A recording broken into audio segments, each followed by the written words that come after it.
Good morning, class 12th. I hope you all will be fine. So let's start our today's topic without wasting our time. So our today's topic, as you can see here, the heading is types of order of reaction. In our previous topic, I have explained what is the order of the reaction and how to find out the unit of rate constant in terms of different orders. Okay. So here I am going to explain what are the cases when the reactions are to be considered as zero order, first order, second order, or the third order. So most probably, as I have taught, when the number of reactant species they react together, they form the product. Okay, but what are the cases when it becomes a zero order, means no reactant species is to be considered in terms of reaction. Okay, so here I have written, for zero order reaction, those reactions in which rate of reactions does not depend upon the concentration of reactants are called zero order reactions. In zero order reactions, the rate law is to be written as rate is equals to K A raised to the power 0. This I have told in yesterday's topic, but here we have to understand when the rate of reaction does not depend upon the concentration of reactant. Suppose it is to be written here, A gives P. A is the reactant, P is the product, but if you are writing the rate of reaction, so it does not depend upon the concentration of reactant A. So that's why we have mentioned here A raised to the power 0. So let us understand with the help of few examples what are the cases when the reaction is to be considered as zero order. So here I have written here for you the one example. Reaction between hydrogen and chlorine in the presence of sunlight. Okay, so here I have written H2 plus Cl2 gives it 2HCl. Reaction is taking place but in the presence of sunlight. If I will not write this, if I will remove this sunlight, then the reaction will not consider.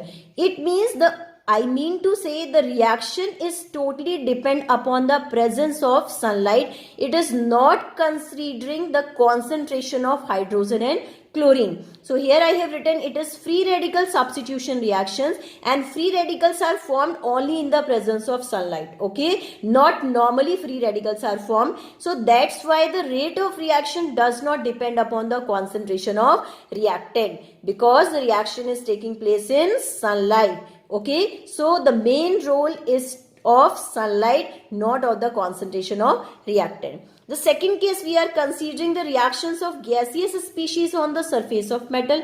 If two different gases they have to react together, N2 and H2, they are reacting together and they are forming ammonia. But here I have written in the presence of iron catalyst, if the surface of metal of this iron is to be there, then these two hydrogen and nitrogen will be first absorbed on this iron catalyst, then they will react together and they will be able to form ammonia gas. So the main role is to be of iron. So the rate of this reaction does not depend upon the concentration of nitrogen and hydrogen. Okay, so these reactions are to be considered as zero order reaction.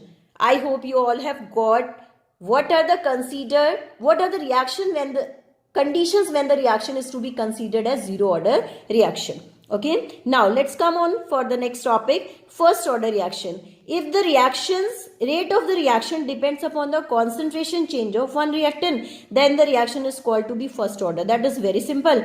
Rate law is to be written R is equals to K A raised to the power 1. Suppose you have considered the reaction A gives P. So that means the concentration rate of the reaction depends upon the one reactant. Okay, so that means this becomes the first order reaction. Now suppose if you are putting there the number 2, it becomes A raised to the power 2. You will write there in terms of second order. If the rate of reaction depends upon the concentration change of two reactant, so the order of the reaction will be considered as 2. Okay, but we have to know that order is to be taken in the term from the rate law. Rate law is to be written first. Okay, I think you have got this, how to be find out the order of the reactions. Okay, so now here we have to understand order of the reaction with the help of some graphs.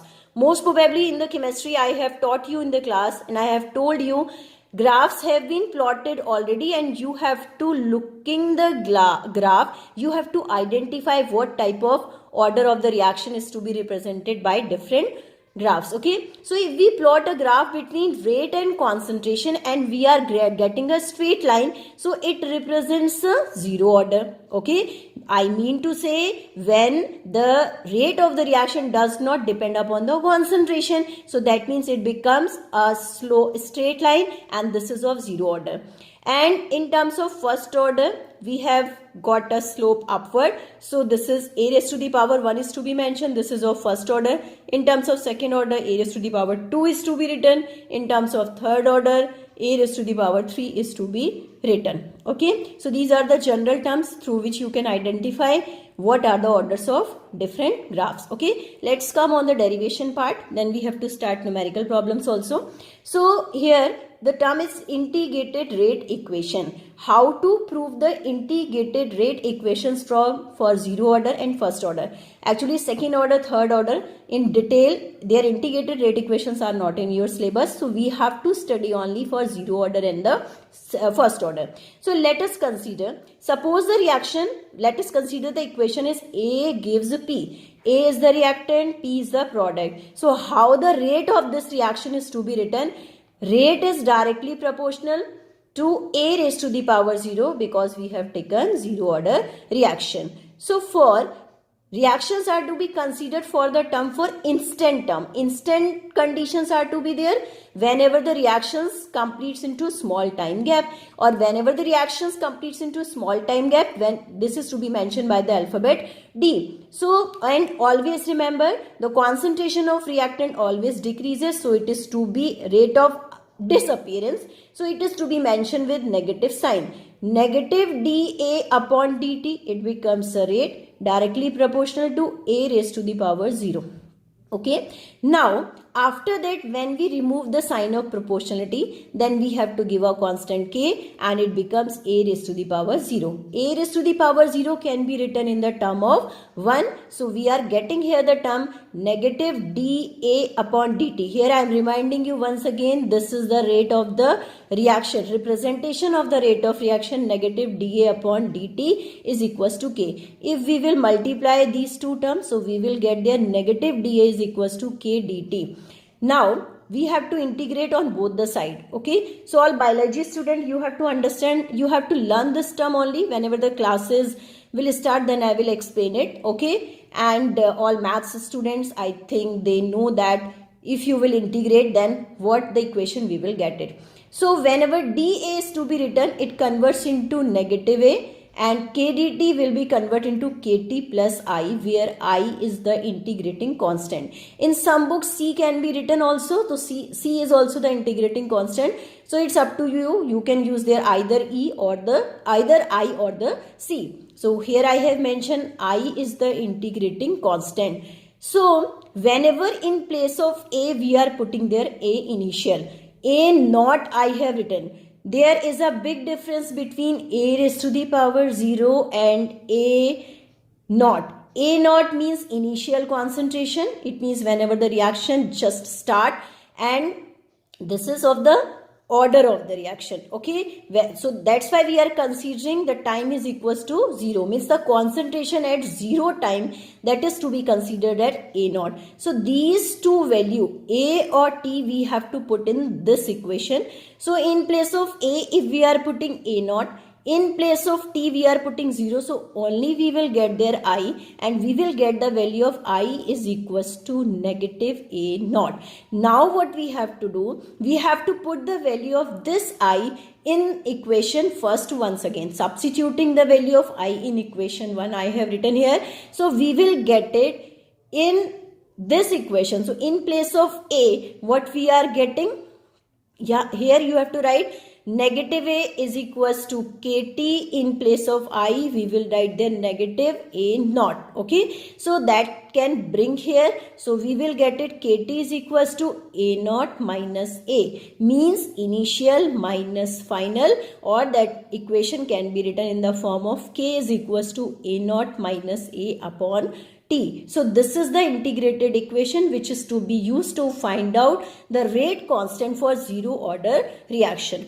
Let us consider its graphs. Whenever we plot a graph between concentration and time, here I am once again reminding you these graphs have been plotted between rate and concentration. But these graphs have been plotted between concentration and time because we have proved the relation between concentration and time. Either it may be of initial or the final concentration. So whenever we plot a graph, we get a downward slope. Okay, so the slope is to be negative k. K is equals to negative slope, or we can write there slope is to be negative k. And in terms of zero order, initial concentration A naught is to be written. I hope you all have got it.